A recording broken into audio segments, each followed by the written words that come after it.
Continuamos en N+ Prime. Uno de los recursos naturales que se encuentra en mayor riesgo por las altas temperaturas, su sobreexplotación además y la contaminación es el agua. Ryan Gerlach es uno de los activistas más importantes del mundo en cuanto al tema de limpia y saneamiento precisamente del agua. Guillermo Blanco habló sobre él y sobre los esfuerzos titánicos que se hacen para evitar que este recurso se vuelva inutilizable. There is a number for getting started this conversation. 785 million people lack access to water. That's really hard to understand when we have Instagram, artificial intelligence, all the technologies, but there's still people in this world who has no water. There's a level of extreme poverty that exists in a lot of places in this world where, kids don't have water and they can't go to school because of it. People are getting sick and they can't go to work, and it affects everything at its base. So that's one of the things Ryan's Well Foundation hopes to do, is to get more people clean water so that they can enjoy things like Instagram one day. Yeah. Exactly. Please explain me how Ryan's Well Foundation started, because it's really lovely, crazy at the same time, the way this effort started. Yeah, I was 6 in my grade 1 class. 6 years old? Yeah, I was very, very young, and I didn't really understand very much, but my school was having a fundraiser, and we were fundraising for all sorts of things that were kids our age, so it was like things like medicine and books. And my teacher said a water well would be $70 and explained that kids our age didn't have clean water, and because of it they missed school and they had to walk really far to go get it. And I counted the steps it took me to get from my classroom to the water fountain to the sink, and I counted 10 steps. One thing that we teach our kids that age is empathy. Put yourself in someone else's shoes, and I just thought it wasn't fair. So I raised my hand, I volunteered to start the project, and after a lot of chores, little fundraisers, it grew little by little till eventually we were able to do that very first well. It made a big difference, and now there's a foundation, and we've done over 1,700 water projects 26 years later. Over 1 million people have access to water through your foundation.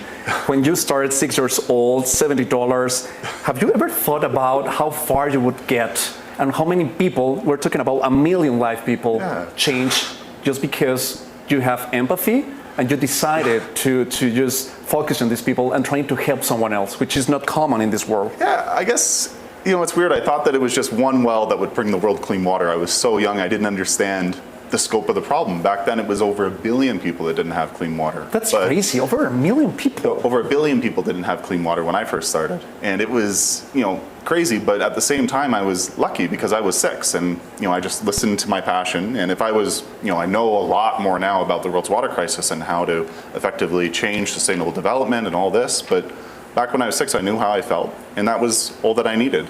If I knew everything that I know now in my 6-year-old body, maybe I would have never started, because I would have been too intimidated and scared because I knew how difficult and complicated it would be. So sometimes we need kids with that energy and those different ideas, or else nothing changes. That water is a human right. It's a human right. But I'd also add that it's a responsibility. When we do a well, it's not something that can just last because it was put in. It takes a lot of training. It has to go to where people need it. And it's a responsibility in terms of upkeep. Like, it's not something that, can exist on itself. So whenever we do a project, we want to make sure we do over a year of planning to make sure that the community is able to take care of it, so it doesn't just last a year, it lasts a lifetime. And that's incredibly important, because when we talk about sustainable development goals, it's not just the flash in the pan, we've got to help everyone immediately, do all the money. We have to take it, make sure we do our due diligence and make sure it affects people for a lifetime. You take it for granted until it's gone. Take it for granted. And now, as the world pushes forward and we have more and more pressing water issues in terms of how much we use and how much we waste, it will become more of an issue until we can't ignore it anymore. Education is a key word toward this situation. Education.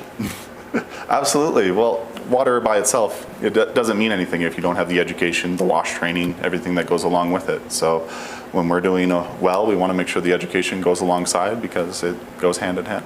What's the next in the path for Ryan's Well Foundation? I mean, Africa, Latin America, Mexico.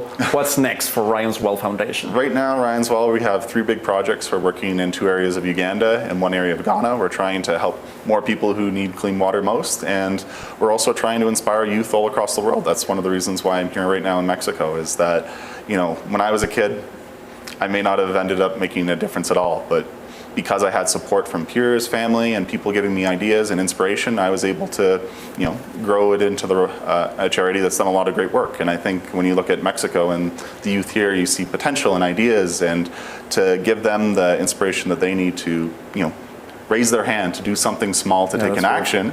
You never know where that may lead. So that's one of the things I'm happy to be here in Mexico, seeing that take place.